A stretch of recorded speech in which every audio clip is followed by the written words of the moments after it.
कश्मीरी नौजवानों को गोलियों से छलनी किया गया है। जम्मू कश्मीर में सेना को बड़ी सफलता, मोस्ट वांटेड आतंकी बासित अहमद ढेर कर दिया गया है। आंसुओं के दरिया बहते जा रहे हैं, वहां दूसरों के मीनार खड़े होते जा रहे हैं। एनआईए ने आतंकी बासित पर घोषित किया था 10 लाख का इनाम। कई हमलों और हत्याओं का मास्टरमाइंड था बासित डार। भारतीय फोर्सेस ने एक और कश्मीरी नौजवान को मुहासरे और नाम नेहाद सर्च ऑपरेशन की आड़ में शहीद कर दिया। सुरक्षा बलों ने लश्कर ए तैयबा का टॉप कमांडर बासित अहमद डार समेत 3 आतंकवादियों को मार गिराया है। कॉन्टिन्यूसली नरेंद्र मोदी, डॉक्टर जयशंकर, राजनाथ सिंह ये एक ही चीज कह रहे हैं। तो वहां पर तो उन्होंने अपने कश्मीर में जो है वो इतना पैसा लगा दिया जितना पैसा आप सोच नहीं सकते, आपकी सोच से बाहर है। और जिस अंदाज से वो सारी कहानी दुनिया को सुना रहे हैं, नए इंडिया की कहानी, वो कह रहे हैं कि ये वो इंडिया नहीं है जो पहले हुआ करता था, ये नया इंडिया है। क्योंकि इंडिया दुनिया के लिए एक मंडी है और दुनिया के मुंसिफ भी हर रिश्ता तिजारत के तराजू में रखकर और तोल कर देखने के आदी हो चुके। बड़ी एक इम्पोर्टेंट रिपोर्ट है सिप्री, मेरे ख्याल में मोस्टली लोग जानते हैं इसको। हर साल इनकी एक रिपोर्ट आती है मुख्तलिफ कंट्रीज के हवाले से कि इनका डिफेंस का बजट कितना है। दुनिया को एक नेशनलिस्ट इंडिया को अंडरस्टैंड करना है। ये जो आज़ाद कश्मीर की बात करते हैं, ये बेसिकली वो यही कहते हैं कि ले लेना है, ले लेंगे, हमारा। हेलो, जय हिंद दोस्तों, एसपी न्यूज़ 91 में आपका स्वागत है। दोस्तों जैसे कि आपने क्लिप में देखा, जम्मू कश्मीर के अंदर 2 आतंकियों को ढेर कर दिया गया है, जिसमें कि एक टॉप मोस्ट लश्कर कमांडर था जिसका नाम बासित खां के नाम से उसकी पहचान हुई। दूसरा रहीम करके उसका नाम था कुछ। दोनों आतंकिया जो थे पाकिस्तान के टॉप आतंकियों में की लिस्ट में शामिल थे। इन्होंने पहले भी कश्मीर के अंदर लोगों को, जो आम लोग हैं, जो निर्दोष लोग हैं, उन्हें भी मारा है। कुछ इस तरीके की जो बातें हैं। अब पाकिस्तानी मीडिया ये चर्चा कर रहा है कि ये जो भारत है, हमारे जो अपने लोग हैं, जो हमारे लिए ताकत हैं, उन लोगों को धीरे धीरे करके चुन चुन के मार रहा है। अब कहीं ना कहीं ये बात सत्य भी है, क्योंकि पाकिस्तान हमेशा आतंक का ही खाता हुआ आया है। तो दोस्तों, पाकिस्तानी मीडिया अलग अलग तरह की बातें कर रही है, अलग अलग तरह की चर्चा पाकिस्तानी आवाम और पाकिस्तानी मीडिया के अंदर चल रही है। अब वो क्या चर्चा है, वीडियो बहुत ही इंटरेस्टिंग रहने वाली है, इसलिए वीडियो को अंत तक ज़रूर देखिएगा। तो आइए दोस्तों, वीडियो को स्टार्ट करते हैं। वो एक ही चीज़ कह रहे हैं कि दुनिया को एक नेशनलिस्ट इंडिया को अंडरस्टैंड करना है। ये जो आज़ाद कश्मीर की बात करते हैं, ये बेसिकली वो यही कहते हैं कि ले लेना है, ले लेंगे, हमारा है, ये नेशनलिस्ट इंडिया है। सो इंडियंस जो हैं वो अब भारत, ये this is because of doctor Jaishankar that Indians have started paying more attention to the foreign policy.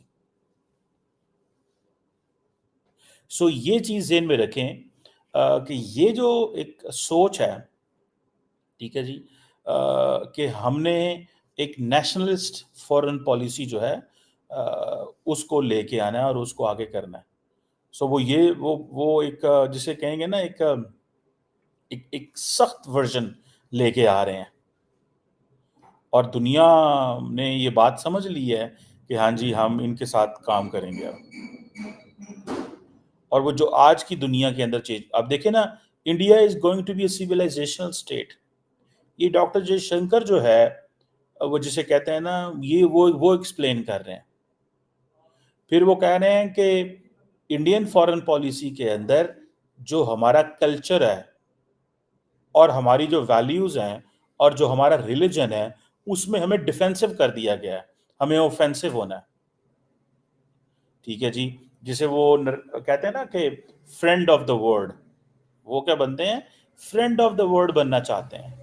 और वो फ्रेंड ऑफ द वर्ल्ड बन गे चुके हुए हैं। मतलब अगर आप उनको देखें, जिस तरह वो विश्व गुरु नरेंद्र मोदी साहब को विश्व गुरु बनाते हैं, ठीक है जी, इंडिया की जो इकोनॉमी है या टेक्नोलॉजिकल प्रोग्रेस जो है, वो कह रहे हैं कि ये दुनिया के प्रॉब्लम सॉल्व करेगी।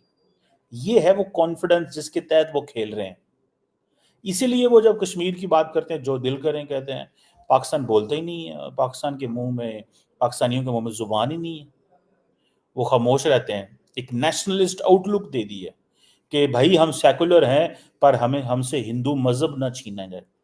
मतलब ये जो क्वेश्चन है ना कि हिंदू, वो कहते हैं हमसे हिंदू मजहब छीना गया है या हिंदू डिफेंसिव हो गया है, this is what they explain.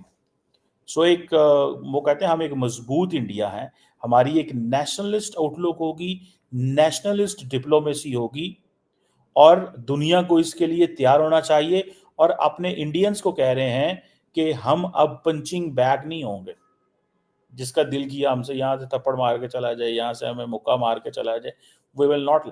आप देखिए ना, जैसे इंडिया को भारत कहना शुरू कर दिया, so start learning us in a new way. वो कहते हैं हमारा जो कल्चर है, जो हमारी वैल्यूज हैं, अब दुनिया को उसको अडॉप्ट करने की जरूरत है। और ये इसी चीज में वो दुनिया को वो कह रहे हैं कि हमें अब कॉन्फिडेंस की जरूरत है। सो अपने आप को, भारत को एज ए सिविलाइजेशनल स्टेट या विश्व मित्रा या विश्व गुरु मोदी साहब को जो कह रहे हैं, बेसिकली वो अब उन्होंने अपनी जो जो ग्लोबल जो फॉरेन पॉलिसी की नॉर्म्स हैं, वैल्यूज हैं, उसको इंडियन कल्चर के अंदर रैप अप करके दुनिया को देना शुरू कर दिया। सो ये चीजें जो हैं, इसकी या तो पाकिस्तान को समझ नहीं आ रही, या पाकिस्तान कह रहा है कि they are too busy in creating, India is creating its own history, India is creating its own, वो अपनी चीजें क्रिएट कर रहा है, तो उनको करने दें, हमें क्या, ठीक है जी। और हमें हमें कोई परवाह नहीं है इंडिया क्या कर रहा है। आई थिंक ये पाकिस्तानी सोच रहे हैं, ये पाकिस्तानियों को नहीं सोचना चाहिए। पाकिस्तानियों को इस चीज़ की, मैं जब पाकिस्तानियों से मुराद मैं स्टेट की बात कर रहा हूँ, स्टेट को थोड़ा सा, पॉलिटिशियंस को थोड़ा सा अपने आप को असर्ट करने की ज़रूरत है, ठीक है जी। और पॉलिटिशियन जो है, अगर वो इसी तरह देखते रहे और डिफेंसिव रहे, ठीक है जी, तो ये चीज़ें नहीं होंगी। अब वो कहते हैं कि हमें वेस्ट को हमारी ज़रूरत है, हमें वेस्ट की ज़रूरत नहीं है। हालांकि ये स्टेट लेवल पे है, सोसाइटी लेवल पे ऐसा नहीं है। सोसाइटी लेवल पे doctor Jaishankar and everyone knows के हमें वेस्ट की, यानी कि अवाम को वेस्ट की ज़रूरत है, लेकिन हुकूमत कह रही है हमें वेस्ट की ज़रूरत नहीं है, ठीक है जी। और ये एक मैं समझता हूँ एक एग्रेसिव पोस्चरिंग जो है, ठीक है जी, ये बड़ी तेजी से आ रही है। तो वहां पर तो उन्होंने अपने कश्मीर में जो है वो इतना पैसा लगा दिया जितना पैसा आप सोच नहीं सकते, आपकी सोच से बाहर है। उतना उन्होंने बजट, मोदी गवर्नमेंट ने, नरेंद्र मोदी साहब ने उतना बजट कश्मीर के लिए अनाउंस कर दिया है। अब कैसा मुकाबला करेंगे आप? आपको मुकाबला देखिए, अगर आप इस सारी गुफ्तगू का क्रक्स जानना चाहते हैं, मतलब ये भी आपके जी बिलावल भुट्टो ने ये कहा है, वो इससे पहले भी आपने देखा होगा कि जो बातचीत चलती रही और बिलावल भुट्टो ने जो बिलावल साहब ने कहा था नरेंद्र मोदी साहब के लिए कुछ ऐसे अल्फाज, वो सब तो पीछे रह गया भाई। वो वही एक ही होती ना, 100 सुनार की एक लोहार की जो कहा करते, वो एक ही डसमान, वो कहते हैं चलो जी ठीक है, ये देखो अब ये बात है तो चलो अब हम ये करके दिखा दें।